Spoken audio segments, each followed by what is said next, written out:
Case of the week.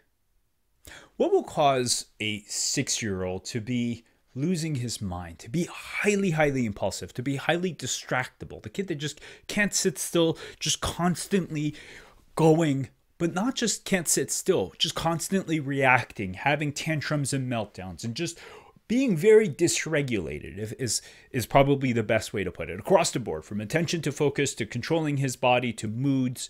What will cause all of this in a 6-year-old? Now, we'll call this guy Sebastian again. I change all of this all the time to protect the kid's identity. But Sebastian was a 6-year-old where ultimately, on top of just wreaking havoc in the home, one of the flags that went off is the teachers are like, you guys need to do something. Like this kid just can't control himself in the classroom. He's really creating a lot of chaos. Maybe you should go see a psychiatrist. Maybe he needs ADHD medications, right? That's the conversation that happens when we've got the kid that can't control themselves. The conversation that comes next is like, well, maybe you should think about putting him on ADHD meds, because that is ADHD, right? Inattention and impulsivity and hyperactivity are basically the telltale signs of ADHD. Like, that actually helps us understand what is causing the kid to have that, right? So what was causing Sebastian to have ADHD along with all kinds of different mood issues and problems? And, part of why I'm sharing this story with you is, one, sadly, these stories are not that uncommon. And two, had Sebastian been put on medications, what would have happened next is that his behaviors would have continued. So the 6-year-old would have not just ended up on Ritalin, Adderall, Vyvanse, whatever you want. He would have also probably been put on an antidepressant or some kind of other medication to control his behaviors, right? And that's what we do to 6-year-olds. And that's why I'm sharing this message with you, because medications are fine. I have no problem with them at all. I prescribe them. And for all of you adults and others that are on meds, that's fine. If they're helping you, great. I have nothing against it. But you know what? When we throw a medication at something without even understanding what that something is and why it is occurring, I believe that we're not acting in the highest interest of the child. We can still use the medications, and if someone needs medications, great. But let's also ask what the heck is going on in this person to cause them to be irritable and reactive and inattentive and can't sit there still and can't pay attention. What would cause this in a 6-year-old?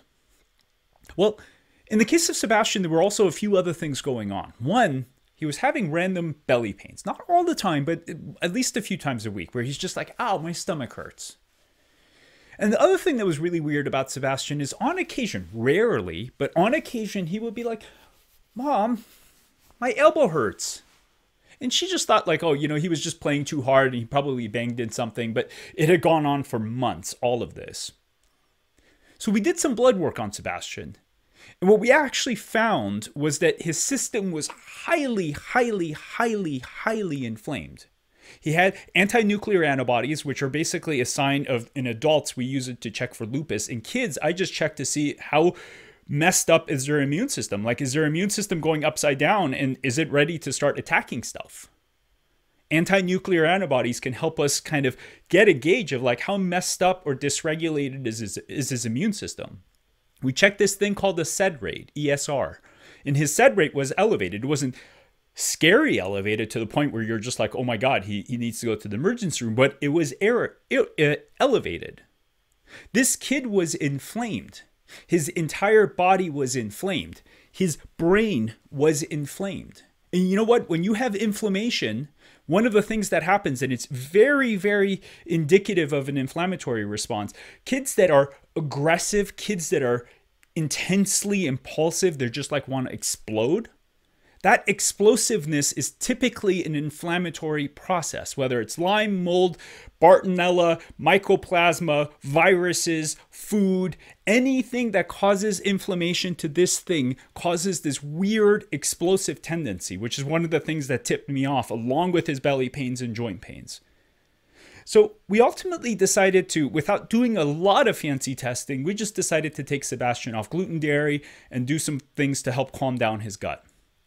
What was really cool is that within 2 months, it wasn't overnight, within 2 months, all of a sudden the parents are like, you know what? We haven't seen Sebastian explode recently. Now that I think about it, he hasn't really had any major problems. Teachers found him to be more calmed and regulated. Overall, he was actually able to manage himself. And what was really interesting about Sebastian was the dad was like, well, I don't know if this is working. Maybe Sebastian just grew out of this stuff. And you know what? That was fine. I'm like, you may be right. You may be right. Maybe Sebastian does grow out of it. So what do? We're like, let's put him back on gluten. Let's let him eat the foods. Boom. Week and a half, 2 weeks later, all of a sudden, this kid is losing his mind again. All of a sudden, the reactive, can't manage himself Sebastian was back. It was almost like Dr. Jekyll, Mr. Hyde. And within 2 weeks, like, boom, kid went from one thing to another. Now, this kind of thing is not uncommon. I've seen hundreds, if not thousands, of these kinds of things where, in this case, specifically, the inflammation from his gut was triggering such a massive immune response that was hitting this thing. And guess what? When the brain is inflamed, it is not happy.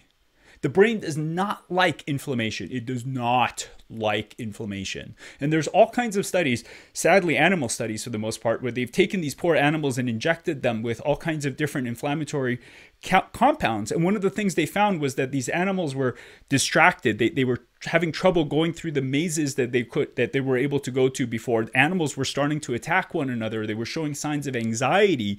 So all of these things have been documented in the literature. And for those of you that are curious, Dr. Perlmutter's book, Grain Brain, actually talks about this in beautiful detail and how all of these things, and there's tons of books on the gut-brain connection and all of these things are real. Now, as you've seen in the past, one of the things that I'm trying to do is not get us pigeonholed in this box that every kid that has these things all has gut, because that's not the case. But in the case of Sebastian, it sure as hell was true. By changing the diet, by helping kids become healthy, whatever that means, whether it's doing some kind of auditory processing, occupational therapy, plants to balance out the hormones, addressing chronic infections in Lyme and mold, doing whatever it takes to bring the body back into health, we can completely flip around a lot of the neurocognitive challenges, the brain challenges that kids have. In fact, probably a lot of the challenges that adults have, because I'm sure there's some of you out there watching, you're like, that's me. Yeah, I've got stomach issues. I've had stomach issues forever. Or maybe it's your spouse. Yeah.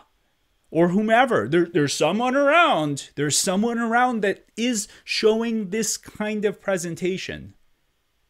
And again, medications are fine. But does that fix the underlying problem? Does that actually bring health? Absence of symptoms is not health. Vitality, happiness, good mood, ability to process and learn and thrive, that is health. And that is what I want to share with you and what I hope you can share with others. So thanks for watching. Thank you for your time. And I'll see you soon. Bye-bye.